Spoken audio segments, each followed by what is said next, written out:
ശ്രീ, നിനക്ക് ഞാൻ എൻ്റെ ഫീലിങ്സ് നിൻ്റെ മുന്നിൽ പ്രകടിപ്പിക്കുന്നത് ഇഷ്ടമല്ലേ പെണ്ണേ?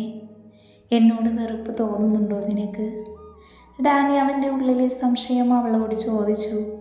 അത് കേട്ടതും നന്ദു ഞെട്ടിക്കൊണ്ട് അവൻ്റെ മുഖത്തേക്ക് നോക്കി. എന്തൊക്കെയാ ഇച്ചായ പറയുന്നത്? എനിക്കെങ്ങനെ എൻ്റെ ഇച്ചായനോട് ദേഷ്യം തോന്നുന്നേ? എൻ്റെ പ്രാണനല്ലേ ഇച്ചായൻ. പക്ഷേ ഇച്ചായന് പരിസരബോധം തീരെയില്ല. അതൊന്ന് ശ്രദ്ധിക്കുന്നത് നല്ലതാവും മച്ച. അവസാനം അവനിൽ നിന്ന് അകന്ന് മാറിക്കൊണ്ട് അവൾ വിളിച്ചു പറഞ്ഞു. അവളുടെ ക്യാബിനിലേക്ക് ഓടിയിരുന്നു. അല്ലെങ്കിൽ അവൾക്കറിയാം ചെക്കൻ കുടഞ്ഞെടുക്കുമെന്ന്. അവളുടെ സംസാരം കേട്ട് ഡാനി അവളെ നോക്കി ഊറിച്ചിരിച്ചു. നിനക്ക് ഞാൻ വെച്ചിട്ടുണ്ടടി കാന്താരി. ഞാൻ പരിസരബോധമില്ലാത്തവനാണല്ലേ, ശരിയാക്കി തരാം. എൻ്റെ സ്വഭാവം വെച്ച് ജോണിൻ്റെ മുന്നിൽ വെച്ചൊരു ഫ്രഞ്ച് അടിക്കേണ്ടതാണ്. പക്ഷേ അവൻ്റെ മുന്നിൽ നീ എൻ്റെ PA മാത്രമാണ്. അതുകൊണ്ട് നീ രക്ഷപ്പെട്ടു. അങ്ങനെ പലതും മനസ്സിലോർത്ത് അവൻ നേരെ സാമിൻ്റെ അടുത്തേക്ക് പോയി. ദേഷ്യത്തോടെ ക്യാബിനിലേക്ക് കയറി ഡാനിയെ നോക്കിയ സാം അന്തം വിട്ട് അവനെ നോക്കി എണീറ്റുപോയി. എന്താടാ ഡാനി, എന്തു പറ്റി? ആകെ ദേഷ്യത്തിലാണല്ലോ. പൊന്ന ജോണിനെ ഞാൻ എൻ്റെ കൈ കൊണ്ട് തന്നെ കൊല്ലും. എൻ്റെ പെണ്ണിനെ ആ പന്നമോൻ വൃത്തികെട്ട കണ്ണുകൾ കൊണ്ട് നോക്കിയത് അത് നീയും കണ്ടതല്ലേ? ജോണിനോടുള്ള ദേഷ്യം അവൻ സാമിനോട് തീർക്കുവാണ്. അത് കേട്ടതും സാമിൻ്റെ മുഖം വലിഞ്ഞു മുറുകി. അവൻ തൻ്റെ ദേഷ്യത്തെ നിയന്ത്രിച്ചു. താൻ വേണം ഡാനിയെ കൂടെ നിയന്ത്രിക്കാനെന്നോർത്തതും സാം ഡാനിക്കടുത്തേക്ക് വന്ന് പറഞ്ഞു തുടങ്ങി. തൽക്കാലം ക്ഷമിച്ചേ പറ്റൂ ഡാനി. നിനക്കറിയാലോ, നമുക്കിനിയും ഒരുപാട് ദൂരം പോകേണ്ടതുണ്ട്. അതുകൊണ്ട് അവനുള്ളത് നമുക്ക് പലിശയും കൂട്ടുപലിശയും ചേർത്ത് ഒരുമിച്ച് കൊടുക്കാം. നീ ടെൻഷനാവേണ്ട. തൽക്കാലം അവൻ വിജയിച്ചു എന്ന് കരുതി പാറി പറക്കട്ടെ. കൈമുഷ്ടി ചുരുട്ടി പിടിച്ച് വലിഞ്ഞു മുറുകിയ മുഖത്തോടെ സാം ഡാനിയെ നോക്കി പറഞ്ഞു. പിന്നെ ഡാനി, ഞാനൊരു കാര്യം ചോദിക്കട്ടെ? എന്താടാ, പറ. സാമിൻ്റെ മുഖഭാവം കണ്ടതും എന്തോ സീരിയസ് കാര്യമാണെന്ന് ഡാനിക്ക് മനസ്സിലായി. അത് പിന്നെ നമുക്ക് ആൽവിയെ നമ്മുടെ ഓഫീസിലേക്ക് ജോയിൻ ചെയ്താലോ? ഏതായാലും അവന് കുറച്ച് സമയമെടുക്കും പുതിയ ബിസിനസ് തുടങ്ങാൻ. അതുവരെ അവൻ എൻ്റെ കൂടെ നിൽക്കട്ടെ. എന്നാൽ പിന്നെ എനിക്കും അവനും ഒരുപാട് കാര്യങ്ങൾ ഒരുമിച്ച് ചെയ്യാം. ജോണിൻ്റെ നീക്കങ്ങൾ തകർക്കാനും ഞങ്ങൾ ഒരുമിച്ച് നിന്നാൽ നമുക്ക് ഈസിയായി തകർക്കാൻ കഴിയും. സാം ഡാനിയെ നോക്കി പ്രതീക്ഷയോടെ ചോദിച്ചു. അതിനെന്താ?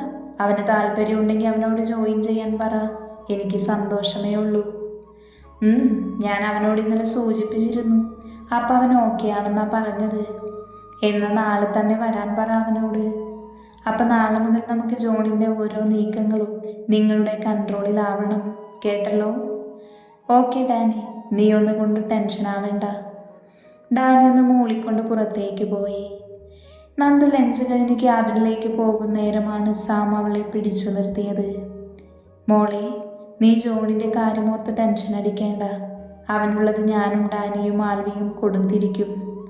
അവൻ്റെ കമ്പനിയുമായുള്ള വർക്കെല്ലാം നമ്മളൊന്ന് കഴിഞ്ഞോട്ടെ, എന്നിട്ട് അവനുള്ളത് കൊടുക്കുന്നത്. അത് കേട്ടത് നന്ദു ഒരു ചിരിയോടെ സാമിനെ നോക്കി. എന്ന മോള് പൊക്കോ, ഇനി ആ ചെകുത്താനെ സമയം വൈകിയതിന് വഴക്ക് പറയും, ചെല്ല്. അത് കേട്ടതും നന്ദു പൊട്ടിച്ചിരിച്ചു. എന്ത് ചിരിക്കുന്നത്? അവളുടെ ചിരി കണ്ട് സാം ചോദിച്ചു. ഇച്ചായൻ കേൾക്കണ്ട ചെകുത്താനെന്ന് വിളിച്ചത്. എൻ്റെ കർത്താവേ, ചതിക്കല്ല നന്ദുമോളെ. അവനെന്നെ ചുരുട്ടിയെറിയും. അതുകൊണ്ട് അവനോട് ഇതൊന്നും പോയി പറയല്ലേ. ഇല്ല ഏട്ടായി, ഞാൻ പറയത്തില്ല, പോരെ? ആശ്വാസം. അതുകൊണ്ട് നന്ദു ഒരു ചിരിയോടെ ക്യാബിനിലേക്ക് പോയി. നന്ദു ക്യാബിനിലേക്ക് കയറിയപ്പോൾ ഡാനി ഫോൺ വിളിക്കുവാണ്. അവൾ അതൊന്നും മൈൻഡ് ചെയ്യാതെ അവളുടെ വർക്ക് ചെയ്യാൻ തുടങ്ങി. എന്നാൽ ഡാനിയുടെ കണ്ണുകൾ നന്ദുവിൽ തന്നെയായിരുന്നു.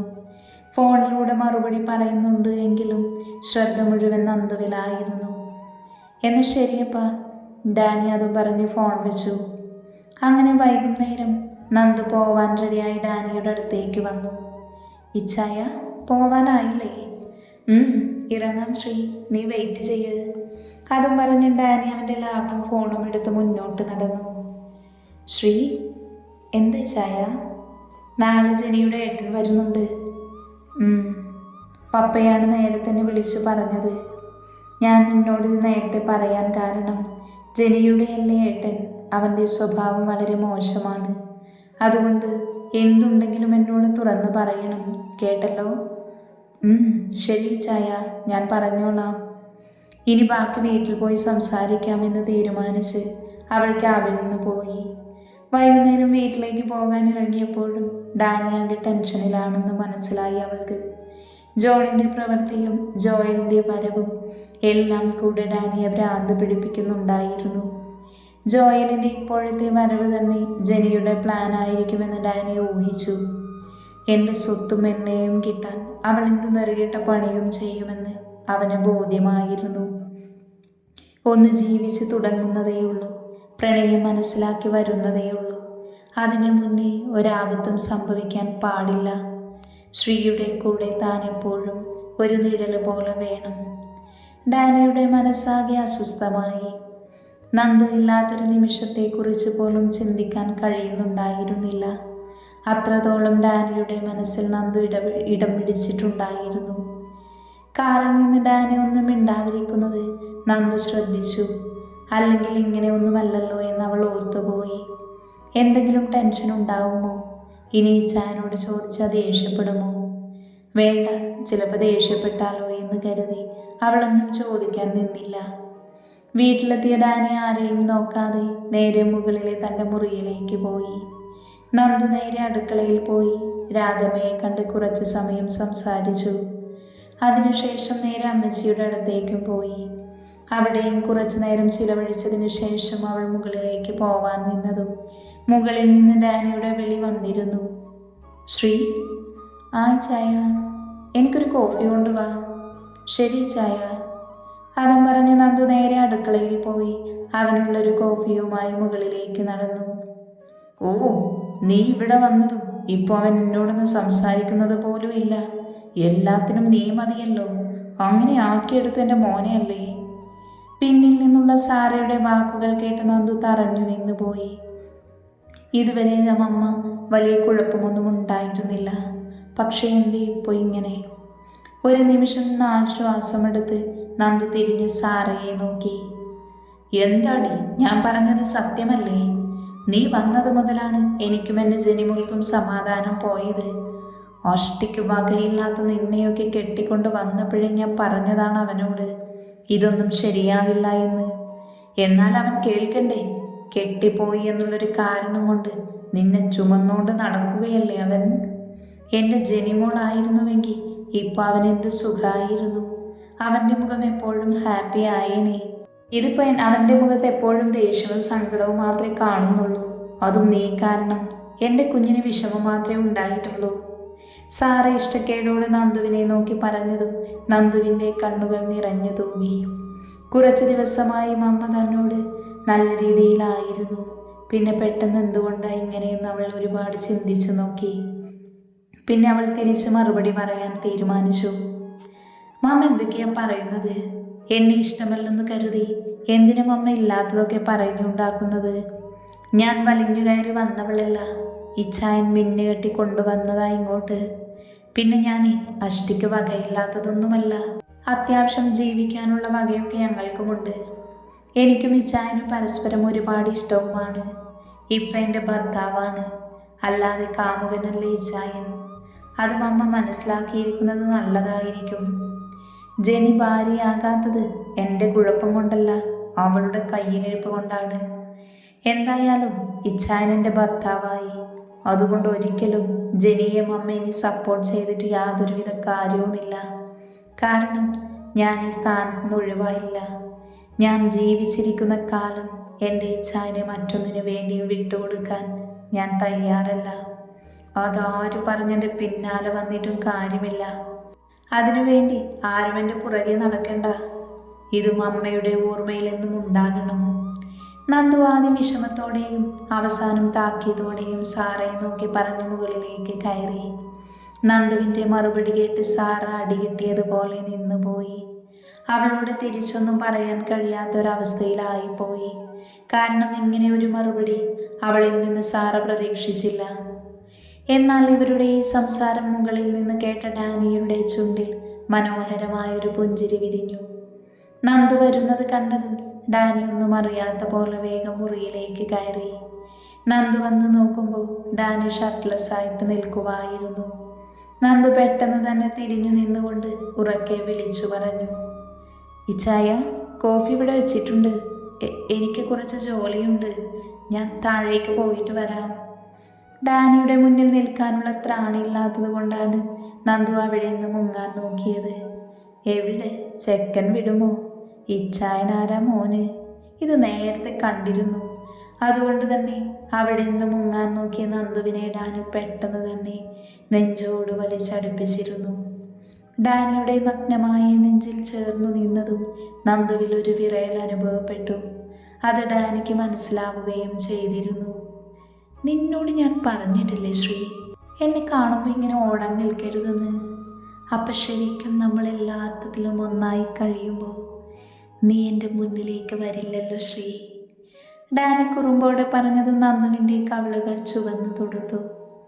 ഇച്ചായൻ പോയി കുളിച്ചിട്ട് വായോ, ഞാനൊന്ന് താഴേക്ക് പോയിട്ട് ഇപ്പോൾ വരാം. നന്ദു വിക്കി പറഞ്ഞൊപ്പിച്ചു. ഞാൻ കുളിക്കണമെന്ന് അത്ര നിർബന്ധമാണെങ്കിലേ നമുക്ക് ഒരുമിച്ച് കുളിക്കാടി, നീയും ഫ്രഷായിട്ടില്ലല്ലോ.